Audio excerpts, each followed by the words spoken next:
Before we get into today's show, let me tell you about HubSpot. If you're hustling in the trenches to build a business or bootstrapping one of your own, let's talk about an AI-powered tool that can lighten up your workload a bit. HubSpot's Campaign Assistant is a game changer for creating marketing campaigns at scale. It quickly turns your key selling points into a cohesive pitch, which helps you deliver knockout emails, ads, and landing pages in minutes. So let Campaign Assistant take care of the campaigns so you can get back to growing your business. Work smarter, not harder at HubSpot.com/campaign-assistant. Good morning, everyone. It is Thursday, September 28th. I'm Juliet Bennett Rylah here with Ben Berkley, and this is the Hustle Daily Show. Today, we'll be talking about the writer's strike and more specifically, how AI played a role in negotiations between the Writers Guild and Hollywood studios. But before all that, let's cover a few things making headlines in the world of business and tech. We're actually going to talk about more strikes. Two Las Vegas culinary and bartending unions, representing about 60,000 workers, voted to authorize a strike on Tuesday. If a walkout takes place, that strike could impact more than 36 casinos and hotels. Meta is paying $181 million to end its lease on a central London office location. The company had 18 years left on the lease and has yet to use the property. That $181 million is the cost of 7 years of rent there. It just seems like this maybe is the absolute worst case of like losing your security deposit that has ever existed in real estate history. Yeah, it's a lot of money for nothing. I wonder if can the company rent it out to somebody else for those 7 years and make double money? I think it looked like they did explore subletting, but... They should have turned it into a giant VR lasercade MetaQuest 3 demo space arena, Mojo Dojo Casa House. I mean, hell yeah. Speaking of tech companies that are just like, no, wait, never mind, we spent a bunch of money on this, but forget it. Snap is closing its AR for Businesses unit. That was designed to let retailers use its AR tech on their websites. That unit had only been around for about 6 months, but apparently it was too expensive, too complex, so never mind. Astronaut Frank Rubio is back on Earth after 371 days not on Earth. He was apparently on an International Space Station mission, and that is the longest any NASA astronaut has spent in space. I mean, I spend like 5 days away from my house on vacation and I'm ready to go home. So like extra kudos to Frank for being able to just be away from his bed for that long. I just cannot even begin to imagine it. Yeah, same. Sometimes I don't even like leaving the house for like 2 hours. So good job, Frank. Thank you. And finally, the Art Institute, a network of for-profit U.S. art colleges, will close its remaining 8 schools this week. There's currently no plan in place to help its 1,700 enrolled students continue their education. So see what happens there. All right, now we're going to talk about the writer's strike. And you may be saying to yourself, isn't that over? Yes, it is. Fortunately, after 148 days, the Writers Guild of America has reached negotiations with Hollywood studios. But we are going to talk about something that was a particular pain point in the negotiations, and that is the role of AI. Ben, you wrote about this today. Tell us more about it. Yeah, for sure. I feel like we need to, of course, start with just like what is in the agreement related to AI. And what we're seeing here first is the deal clarifies that AI cannot be used to write or rewrite literary material. It cannot be used for source material, and it cannot supplant a writer's credit, which is all kind of summed up under this line in the WGA's communication of this deal, which says, quote, AI is not a writer, which is a pretty significant piece of contract there that we can talk about more in a minute. Other things that they specified in this is that writers can use chatbots as they please, but no studio can require them to use AI software in the writing process.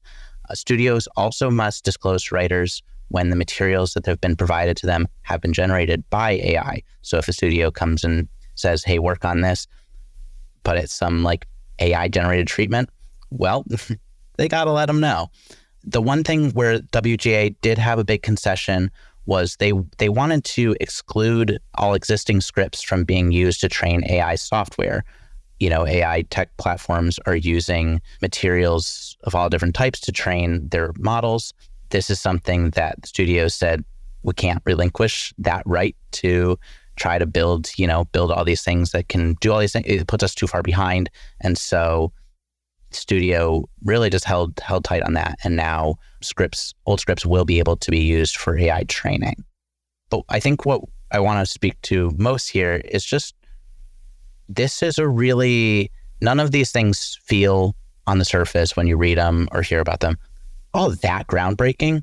However, this is one of the first contracts that does place formal worker protections around AI. And it's certainly the most high profile one to exist to date.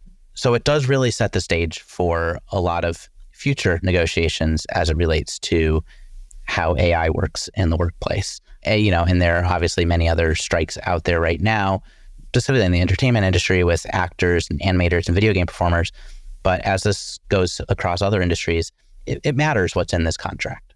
Yeah, I was going to say it feels like, it's not just creative industries that are feeling this. I have read stories about bartenders who are afraid that they're going to be replaced by robots that can pour drinks and probably not offer as much good conversation, to be honest, but they can pour the drinks. But certainly in creative fields, this is going to become a big deal. I have heard from animators, actors, voice actors, composers, video game performers, and all sorts of people who work in the creative industry on top of writers who are worried that they are going to be replaced by a soulless AI chatbot or some sort of machine that basically whips up your avatar and puts it in a movie or uses your likeness or whatever.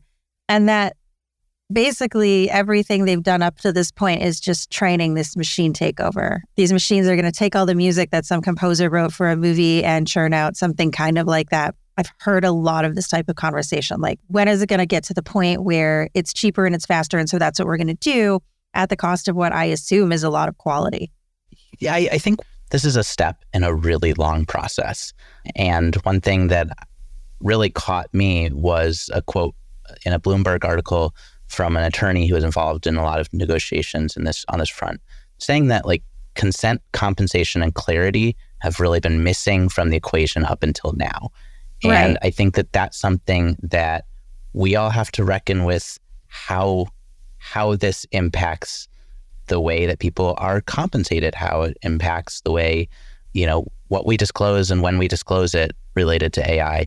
This one deal isn't about to set those rules in stone, but it is a really important step. And, to me, as someone who makes a living as a writer, it feels about as positive a first step as I could have hoped for, even if at the end of the day, there's kind of this feeling like it's just delaying the inevitable. Right. Yeah, I've been thinking a lot about this just today because I've been working on something surrounding video games and their use of AI, which I'm sure you'll read in The Hustle soon. And then also SAG authorized the strike for video game performers, which may happen. And they're concerned about AI and just kind of experimenting with two different styles of games. I can tell you that the very machine-driven ones, I'm like, okay, whatever, this is boring. What do I do now? And then the ones, and maybe I just happen to be playing the best perfect AAA game there is or something, but the characters that are completely motion captured and have actual voice actors, are so much more engaging. AI to me would have to be so much better to replace anything. And it's just, we've already seen what happens when you try to usher this in. We've seen publications that tried to replace journalists with AI, and then they just got a bunch of crap that was wrong. So yeah, I'm glad we're having these conversations now. Yeah, and I think something that really sticks out to me in all of this is it's here. I think so much of what we talk about around AI is where it's going, how it will be applied, why we should fear it, why we should embrace it, which company's developing which product, all these very abstract ideas on this AI-driven future. But this is a turning point, and AI is being built into collective bargaining agreements. It's advanced enough that we have to specify when things aren't generated by AI. It's changing these compensation structures, all these things. It's starting to matter in ways it hasn't mattered yet. And I don't know how it feels, but I am glad, even if this isn't my industry and not my job, I'm glad there are things that are now kind of codified that as the standard that says an employer can't force someone to use it for their creative work. Right. I'm glad there's something that says humans need to sign off on AI-generated work. I think everyone's out there looking to everyone else on how to handle this new age. Here's a very prominent field handling it out loud. And so it is very interesting. It is very influential. Then I'm sure we'll see this echoing throughout a lot of other industries for the next many years to come. And this is a 3-year deal. Oh, yeah. It feels like there must be a sweet spot that is using AI as a very handy, useful tool. Like, I don't think anyone's arguing that AI is not a spectacular achievement and that there are things that it's really helpful and useful for, but also making sure we don't get, go too wild with the AI. All right, that's going to do it for us today. Thank you for tuning into the Hustle Daily Show. We're a proud part of the HubSpot Podcast Network. Our editor today is Ezra Trupiano, and our executive producer is Darren Clarke. We've got a lot more tech and business coverage in our newsletter, so if you're not subscribed, you can get yourself signed up at thehustle.co/email. And we will see you tomorrow.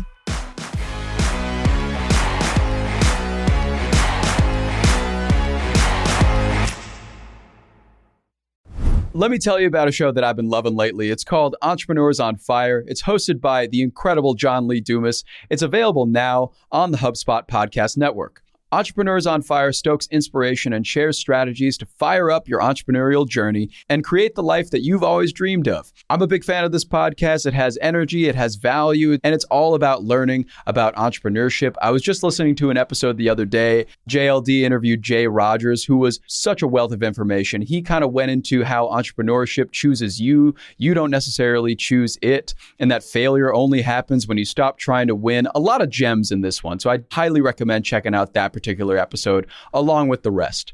So go listen to Entrepreneurs on Fire wherever you get your podcasts.